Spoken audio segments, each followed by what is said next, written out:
The Lord be with you. What do you think about when you think about Memorial Day? Do you think of fireworks? Maybe high school marching bands all decked out in their uniforms and parading down Main Street playing John Philip Sousa marches? Speakers and politicians everywhere? Flags on graves? Flags being waved and flapping in the breeze, family picnics, fried chicken, potato salad, softball games. Let me give you another picture of Memorial Day to consider. There is a gray-haired woman with a scarf around her head, wearing an old skirt and worn sneakers. She is kneeling by a graveside with tears running down her cheeks. She is still mourning the loss of her sons in a war in a foreign land thousands of miles away.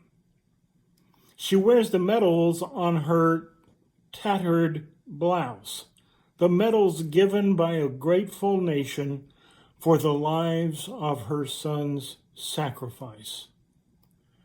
The blouse is tattered, but it was the blouse she was wearing when they both went to Fort Dix.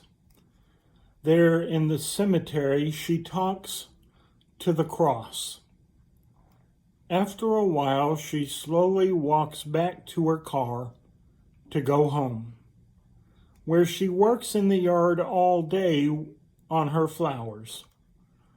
These flowers are placed periodically on the graves of her boys. Her husband reads the newspaper all day.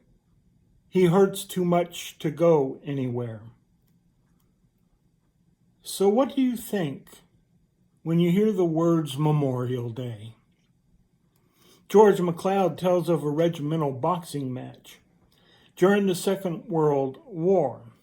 Between rounds, a soldier who had been wounded and had lost his memory entered the ring holding aloft a large piece of cardboard carrying the question, "Can anybody tell me who I am?" Having lost his memory, he had no identity. He had no name. He had no roots. He had no history. He had lost himself. Every road takes you nowhere when you do not know where you are going. And our memories are a foundation for the direction of our futures. We've all heard it. The past provides not only identity and a direction, but that those who do not remember their history are doomed to repeat it. United Methodist ministers don't seem to be able to keep a job. We keep moving and moving and moving. Whenever I arrive at my next new place, the first thing I do is hang family pictures on the walls of my office and at the parsonage. I dig through boxes to find my diplomas, my ordination papers, the special objects I carry with me in life. Anyone who has been in my office, just look at the shelf behind me now, knows I have many memories, and each of those items are a story to be told. They ground me, they connect me. They help me remember all I have done to be in this new place, and they give me the foundation on which I must continue to build. My spiritual life, my church life, my family life, it is all there to see, and I immerse myself in it. These are my life's connections on full display. And besides, don't we all truly know that those who don't know their history are doomed to repeat it? So what comes to mind when you think about Memorial Day? I think about my dad, who spent a year in Saigon. He rarely spoke about his time there. The one time I worked up enough courage to ask him about it, he left the room and said, "Wait a minute, I'll be right back." When he returned, he walked in with one of those small, old reel-to-reel tape recorders. And he handed it to me. It was all set up to go. With these instructions, though: don't turn it on until I leave the room and the door is closed behind me. All I had to do was hit the play button, and I waited. The door closed, and I pushed the button. The only thing Dad said on his way out was, "This is what I heard every night as I tried to sleep." For the next hour, I listened to Saigon being shelled, mortar rounds exploding all over the city.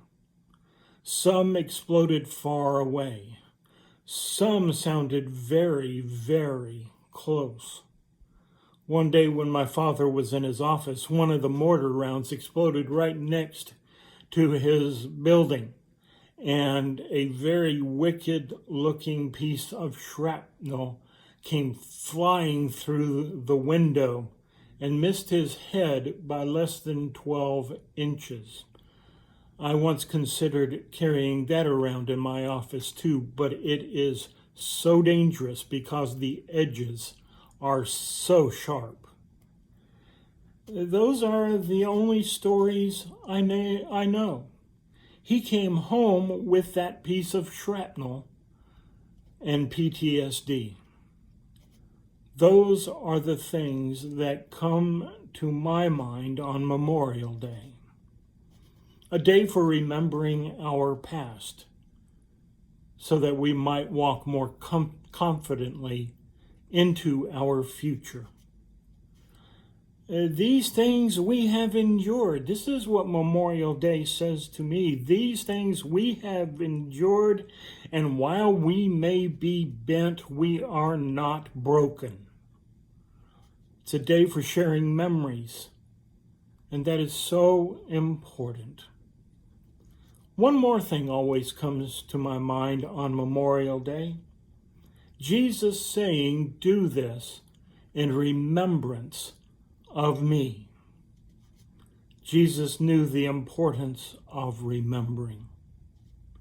Please enjoy the parties, celebrate the holiday, and live your freedom fully. This is a way to honor those who gave everything.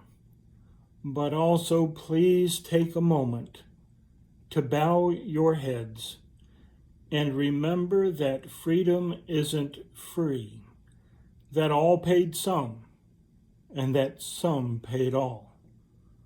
Those we remember and honor deserve it. Amen.